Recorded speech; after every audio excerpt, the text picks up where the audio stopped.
मित्रों, the spirit of वैदिक education के पिछले एपिसोड में हमने बुद्धि के 7 गुणों का जिक्र किया था। उसमें हमने स्मृति ली थी, ग्रहण शक्ति, धारणा शक्ति, शुश्रुता, और आज जो है मैं ऊहापोह के बारे में आपको उस बुद्धि के गुण के बारे में डिटेल में बताऊंगी कि ऊहापोह होता क्या है। इसके बाद हम लेंगे तत्व ज्ञान और अर्थ ज्ञान, अर्थ विज्ञान, ये लेंगे। तो आज ऊहापोह के ऊपर हम फोकस करते हैं। ऊहा होता है तर्क और अपोह वितर्क, उसका प्रतितर्क। तो ये जो प्रतिभा है ये बहुत कम लोगों में होती है। जितने भी निष्कर्ष निकाले जाते हैं, जितने भी समस्याओं के समाधान होते हैं, ये सब मानसिक द्वंद्व पहले चलता है, विचार आते हैं, सोच आती है, फिर मानसिक द्वंद्व चलता है। हर तरह से एक विचार को, एक समस्या को, एक विषय के बारे में सोचा जाता है, फिर उसके बारे में कुछ निष्कर्ष निकलता है। और इसके कई विभाग हैं। इसमें जैसे हार्जी जवाबी है, इसमें समाधान, समस्याओं का समाधान है, इसमें सिद्धांत रक्षा, तर्क वितर्क से तो होती है, आपने डिबेट्स देखी होंगी। अगर आपका जो भी पॉइंट है, when you put forth your point of view, तो the way you put it forth, इसके ऊपर डिपेंड करता है कि अगला कन्विंस होता है कि नहीं होता है। तो ये तर्क वितर्क जो है ये बहुत ही विशेष गुण है।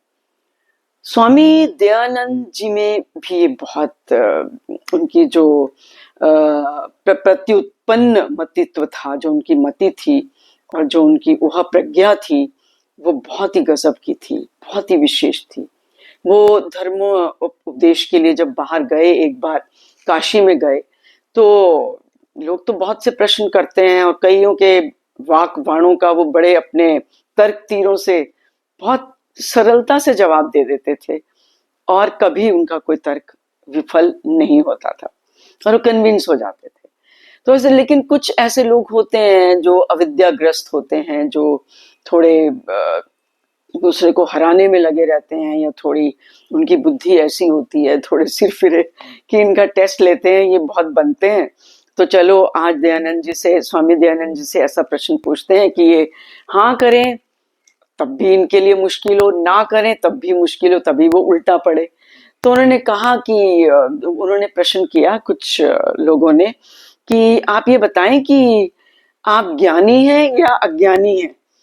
अब वो क्या कहें, ज्ञानी कहेंगे तो कहेंगे लो कितना अहंकार है, अज्ञानी कहेंगे तो कहेंगे इनको तो कुछ आता नहीं, तो उपदेश करने आए क्यों हैं। तो लेकिन दयानंद जी तो बड़े सत्यवादी और बिल्कुल सही।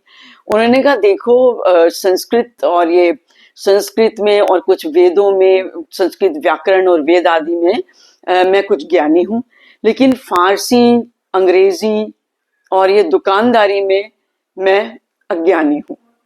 तो अब ये जितने वो लोग थे, प्रश्नकर्ता लोग, तो उनको समझ में नहीं आया, वो चुप कर गए, उन्होंने उसको चुप कर दिया। तो इसी तरीके से एक आपने तेनालीराम का नाम सुना होता, बहुत वो कवि थे, अपना राजा कृष्ण देव राय के, जो ये दक्षिण भारत के जो विजयनगर के उसमें जो राजा थे, राजा कृष्ण देव राय, उनके दरबार में कवि थे और बहुत विद्वान थे। और उनकी कुशल बुद्धि, उनकी कुशाग्र बुद्धि और उनकी विलक्षण बुद्धि की दूर दूर चर्चा थी और बहुत प्रसिद्ध थे। तो उनके भी उनसे बहुत पहेलियां पूछी जाती, वो भी बहुत पहेलियां ऐसी रखते थे और हर समस्या का समाधान अपनी बुद्धिमता से बहुत ही तुरंत दे देते थे, पल भर में सारे समाधान दे देते थे। तो एक बार उन्होंने राजा के मन में आया कि चलो इनसे कुछ इनका टेस्ट लेते हैं। तो उन्होंने ना 3 गुड़ियां लाके, 3 डॉल्स उनको लाके दी और उनके सामने रख दी और उनको बोला कि इनमें सबसे समझदार गुड़िया कौन सी है। तो अब तेनालीराम कैसे बताए, वो एक तिनका लाए और तिनका लाके उन्होंने पहली गुड़िया के कान में डाला और वो दूसरे कान से निकल गया। तो फिर उन्होंने कहा कि ये तो किसी भी बात को मतलब अनसुनी कर देती, सुना और निकाल दिया। और दूसरी जो गुड़िया थी, उसके जब कान में डाला तो वो तिनका मुंह से निकल आया। तो उन्होंने कहा कि देखो ये जो सुनती है उसका प्रचार दुनिया भर में करती है, जैसे आजकल फॉल्स नैरेटिव्स क्रिएट किए जाते हैं, एक मुंह से सुना और पूरी दुनिया में फैला दिया। तो ये तो सोशल मीडिया तो मशहूर है इसके लिए, और उसके कोई तथ्यों की पुष्टि नहीं करनी कि वो ठीक है या नहीं ठीक है। तो इसी तरह से फिर जब जब तीसरा उसने वो डाला, वो तीसरा जो तिनका डाला वो भीतर ही रह गया। तो उन्होंने कहा ये लोग होते हैं जो सुनते हैं और उसको भीतर उतार लेते हैं, उस पर चिंतन मनन करते हैं और फिर अपना निष्कर्ष निकालते हैं। ये ऐसे लोगों की जरूरत है दुनिया में, जो कि अच्छे तरह से सुने और फिर उसको धारण करें। तो इस तरीके से वो टेस्ट में वो राजा बहुत उनसे बहुत प्रसन्न हुए और उन्होंने उनको इनाम भी दिया।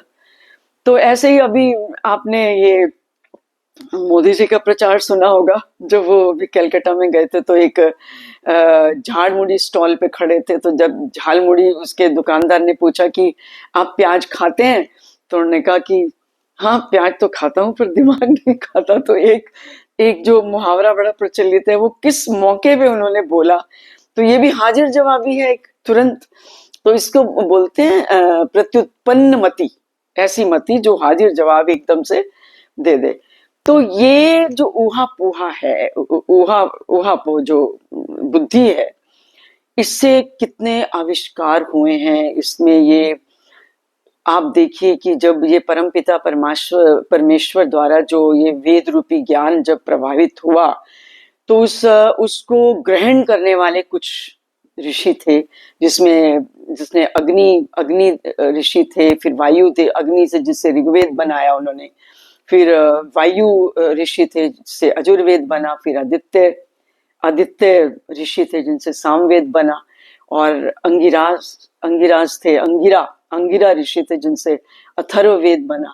तो इसलिए ये उनकी, आप ये देखिए कि उनकी ग्रहण शक्ति, धारण शक्ति और उनकी जो वो प्रज्ञा, जो संपन्नता थी, और उनका जो भीतर का सॉफ्टवेयर होगा वो कितना पवित्र और कितना सूक्ष्म होगा कि उन्होंने उस वेद वाणी को सुना, ग्रहण किया, उस पर चिंतन मनन करके उन्होंने वेद बना दिए। तो इसी तरीके से आगे भी फिर उनकी व्याख्या हुई, ऐतरेय ब्राह्मण बने और शतपथ, तांडय, गोपथ, इस तरीके से फिर और आगे भी लोग, ये परंपरा चलती रही। तो यही नहीं, उसके बाद फिर छह दर्शन आए, और जिसमें आपके कपिल मुनि जी ने सांख्य दर्शन दिया हमें। उन्होंने 24-25 तत्वों का विस्तार किया। उन्होंने इसी तरीके से आपके कणाद ऋषि थे, उन्होंने एक विशेष तत्व का उन्होंने अनुसंधान किया। और मतलब ये सब वैज्ञानिक लोग थे, और उन्होंने वैशेषिक दर्शन बनाया, गौतम मुनि ने न्याय दर्शन बनाया, ऐसे ही व्यास उन्होंने ब्रह्म सूत्र बनाया, ऋषि व्यास ने, महर्षि व्यास ने। तो इस तरीके से 6 बने। उसके बाद मीमांसा, जैमिनी की मीमांसा आई, फिर योग दर्शन। तो इस तरीके से ये जो हमारे जो ऋषि मुनि थे, वो इससे ये पता चलता है कि उनकी ये ऊहा प्रज्ञा या ऊहा रितंबरा या वो ऊहा संपन्न, बुद्धि संपन्न ऋषि थे, कितने विद्वान थे कि वो ही ग्रहण कर सकता है इतने ज्ञान को। तो इसी तरीके से फिर आगे राजऋषि मनु थे, उन्होंने पूरे सूत्र राजनीति के सिद्धांत दिए, पॉलिटिकल साइंस के मूल सिद्धांतों का वर्णन किया, है ना। तो इसी तरीके से फिर अगर देखा जाए तो फिर विज्ञान के जितने जितने वैज्ञानिक हैं, जिन्होंने भी अनुसंधान किए हैं, वो सब इसी बुद्धि के कारण किए हैं, अपने विलक्षण बुद्धि, और बुद्धि से भी आगे का सोचना, थिंकिंग बियॉन्ड दैट। तो ये जैसे ये विमान विद्यावेता थे, बहुत बड़े भारद्वाज ऋषि, और उन्होंने 500 प्रकार के विमान बनाए, जो कि बड़े सूक्ष्म से चलते थे, कोई वायु से, कुछ जल से, कुछ रसों से, तो कुछ अग्नि से। और ऐसे ही हमारे धर्म रक्षा के लिए कितने शस्त्र विज्ञान भी, हमारे शास्त्र बने, शस्त्र धनुर्विद्या कितनी उस समय डेवलप थी, तो कितने शस्त्रों का अनुसंधान हुआ, ब्रह्मास्त्र, अग्नि अस्त्र, परशुराम पशुपास्त्र। तो इस तरीके से ये जो हमारे ऋषि मुनि थे, इन्होंने कोई विषय नहीं छोड़ा। स्वास्थ्य संबंधित आप देख लीजिए, आप शिल्प आयुर्वेदिक का जिस तरीके से वो किया, और शिल्प विद्या देख लीजिए, वास्तुकला देख लीजिए, कैसे कैसे रथों का निर्माण हुआ था।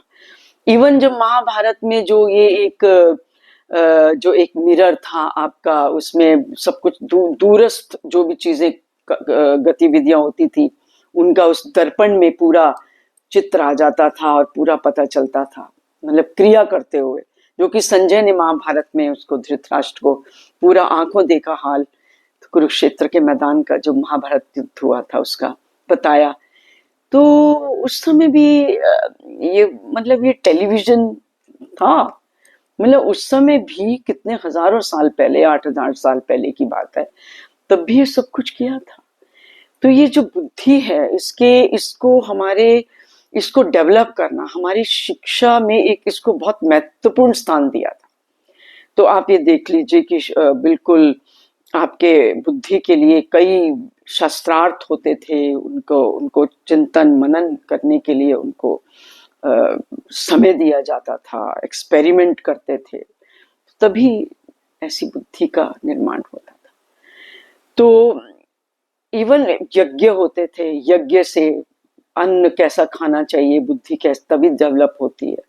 इस तरीके से उन्होंने बहुत तरीके अपने कैसे मन को कंट्रोल करना है, ब्रह्मचर्य का आश्रम, ब्रह्मचर्य का पालन करना है, और कैसे योग करने हैं, कैसे साधना करनी है, कई तरीके बताए थे उन्होंने इस बुद्धि को डेवलप करने के लिए। और हाँ, योग तो था ही, साथ में यज्ञ विधि थी, उसमें इस प्रज्ञा को, इस मेधा को डेवलप करने के लिए 626 मंत्र हैं। इमेजिन, मतलब आप दुनिया में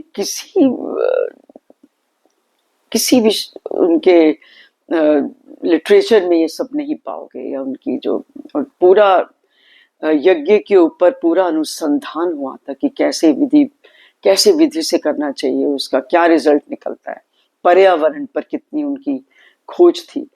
तो ये सब ऊहापोह बुद्धि से होता है, ऊहापोह के से भी आगे प्रज्ञा रितंबरा, आगे सोचने।